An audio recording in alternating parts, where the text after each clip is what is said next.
21. A month later.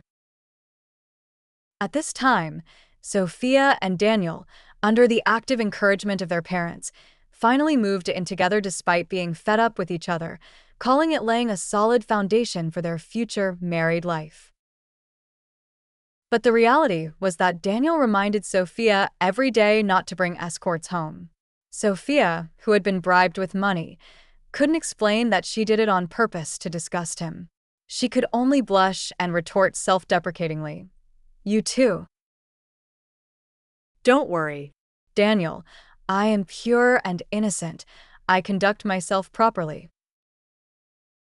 "Sophia, you have no shame."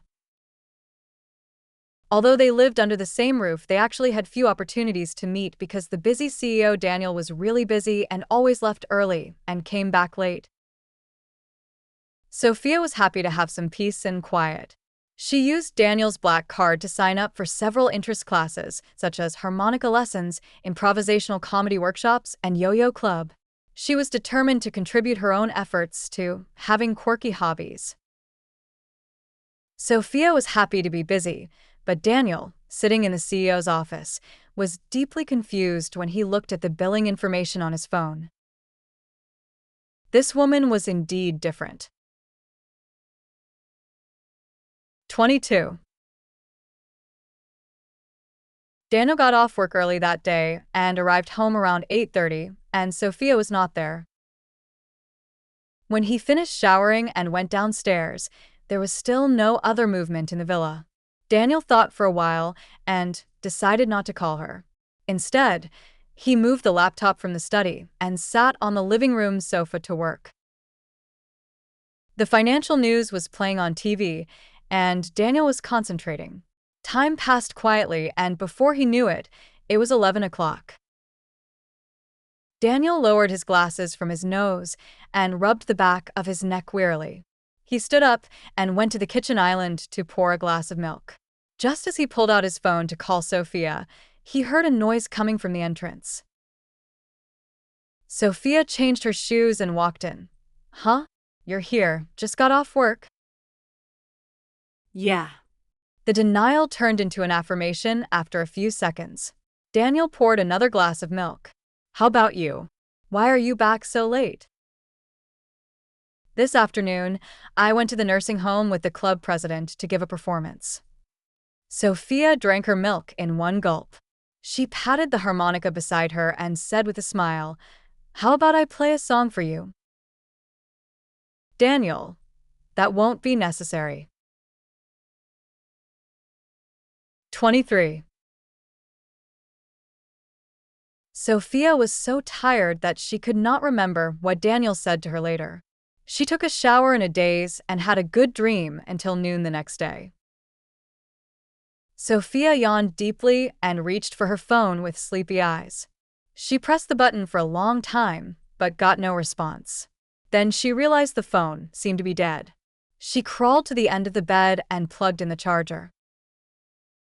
She was about to go through her daily routine of checking social media, but as soon as her phone turned on, countless notifications popped up, instantly freezing it. The ding-dong sound couldn't even keep up with the messages. The incessant vibration made Sophia's palms numb, successfully dispelling her sleepiness. Sophia unlocked her phone and found that most messages came from Twitter. She clicked on Twitter for some reason. 1 minute later. Sophia, oh my God, who dug up her Twitter account? 24.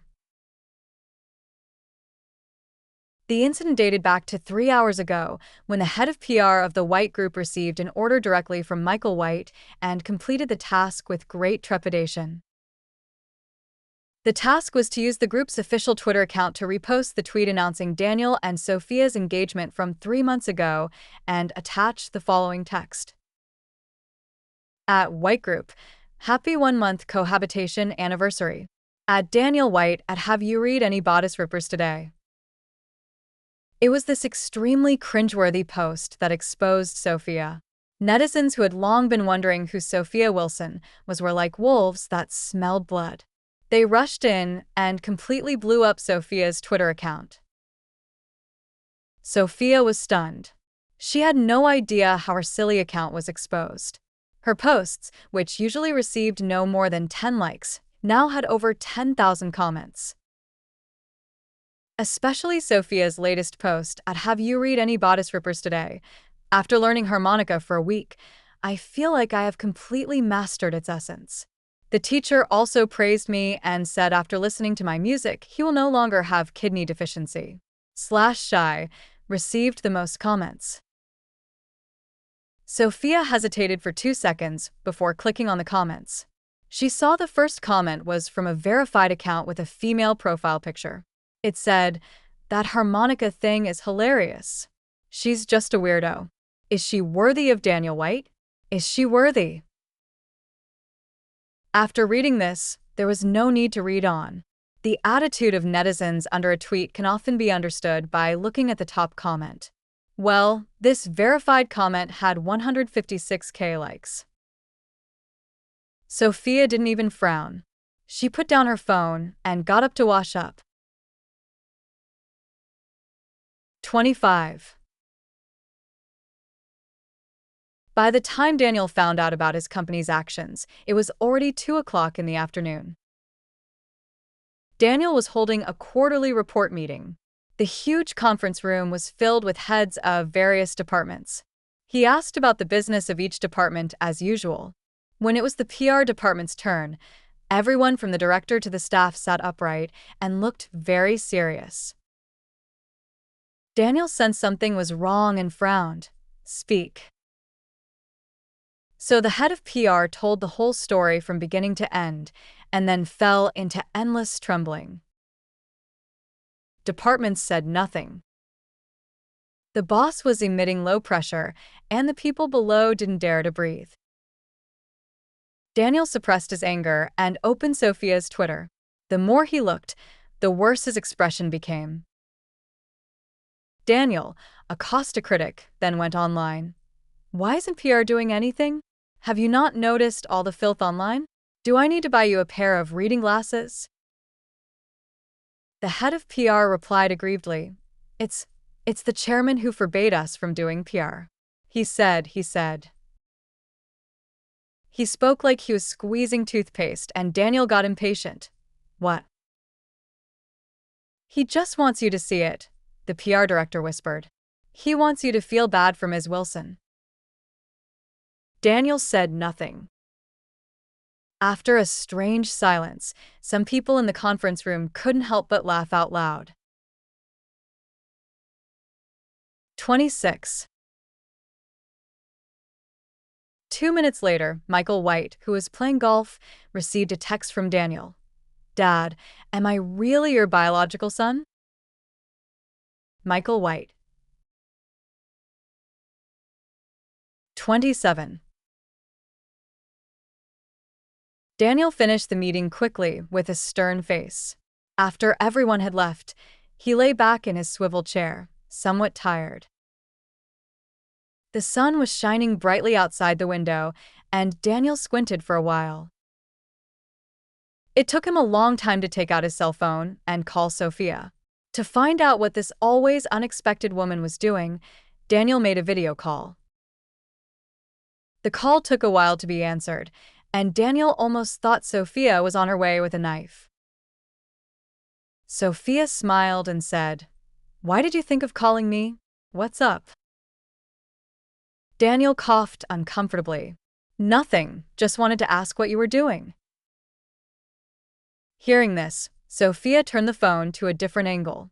A park appeared in the video. As the video swayed, Daniel saw many older men and women holding long strings for yo-yos. "Sophia, exercise." "Okay, then you keep training."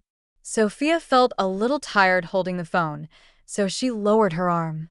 Just like that, Daniel was caught off guard and saw the yo-yo with his name engraved on it. 28. Sophia was drinking water when Daniel's call cut out mid-sentence. She assumed it was a signal issue. "What? I didn't hear that." Daniel on the other end remained calm, said nothing, "Go home early," and hung up. Sophia had a puzzled look on her face, but she soon forgot about it and threw herself back into the yo-yo competition with passion. She was in great form today. Even the man next door was impressed. "Sophia, you were amazing today. Your touch was great." Sophia didn't even look up from her yo-yo. She spun it successfully and murmured, "Who says it's not?" During the intermission, Sophia fumbled with her phone and hesitated for a while before finally clicking on Twitter. The latest post already had over 100K comments. Sophia adjusted herself for a while and found she couldn't stay calm at all, so she closed her eyes and thought, "Damn it, I'm just going to go for it. It's just clapping back. Everyone can do that. Today it's either you or me." But when she saw Daniel's comment, the retorts she had been preparing vanished instantly. Daniel's comment was in response to that verified account. Daniel White, "She's not worthy of you?" 29. Although she tried hard to hold it back, Sophia still laughed. She kept scrolling down for fun, seeing that the number of likes on Daniel's comment was increasing with each refresh, and saw that supportive comments were gradually being pushed up, covering the original chaotic atmosphere. Sophia refreshed her feed like this for a long time. During that time, an account with the ID "Wait, let me check that" caught her attention. This account could be seen under almost every sarcastic comment. This friend had been speaking up for her, single-handedly fighting against many opponents, and their responses, often without swearing, looked particularly powerful. Sophia felt a strange feeling in her heart, and she clicked on the friend's Twitter.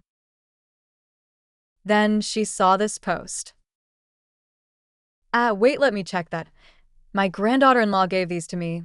I love them, /happy/happy/happy/happy.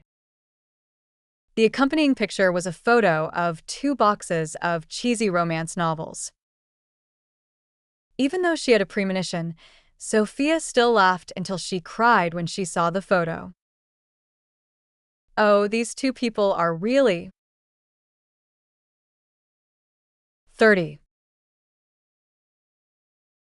Man next door. "Sophia, you leaving?"